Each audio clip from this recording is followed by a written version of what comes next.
If you're getting the error, the code execution cannot proceed because UPC_R2loader64.dll was not found while launching Assassin's Creed Black Flag Resynced, then don't worry. In this video, I'll show you a few things you can try to fix this problem. Make sure you follow the instructions carefully. And let's get started. First, open Windows Security from Windows Search. Go to Virus and Threat Protection and select Protection History. Now check if Windows Security has recently detected or quarantined UPC_R2_loader64.dll or another file related to Assassin's Creed. If you find a detection that you know belongs to your legitimate game installation, review the detection and follow Microsoft's recommended restore or allow process. After that, go back to Virus and Threat Protection and select Manage Settings. Scroll down to Exclusions and select Add or Remove Exclusions. If your security software is incorrectly detecting a legitimate game file,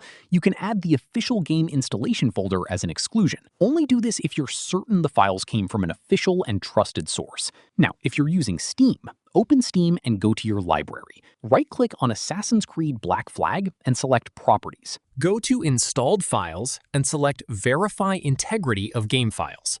Wait for Steam to finish checking the installation.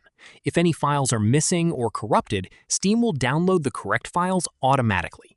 If you're using Ubisoft Connect instead, open the Ubisoft Connect client and find the game in your library. Open the game's properties and use the Verify Files option to repair the installation.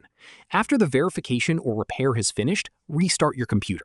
Then launch Assassin's Creed Black Flag again from the official game launcher. If you're still getting the UPC_R2_loader64.dll was not found error, make sure your antivirus isn't continuously removing the same legitimate game file. Also, make sure Windows, Ubisoft Connect, and your game are fully updated. Don't download a random DLL file from a third-party DLL website because replacing individual system or game DLLs with files from unknown sources can create additional problems or security risks. Hopefully, these steps helped you fix the UPC_R2_loader64.dll was not found error in Assassin's Creed Black Flag Resynced Read Again. If this video helped you, make sure to like the video and subscribe for more gaming fixes and troubleshooting guides. Thanks for watching, and I'll see you in the next one.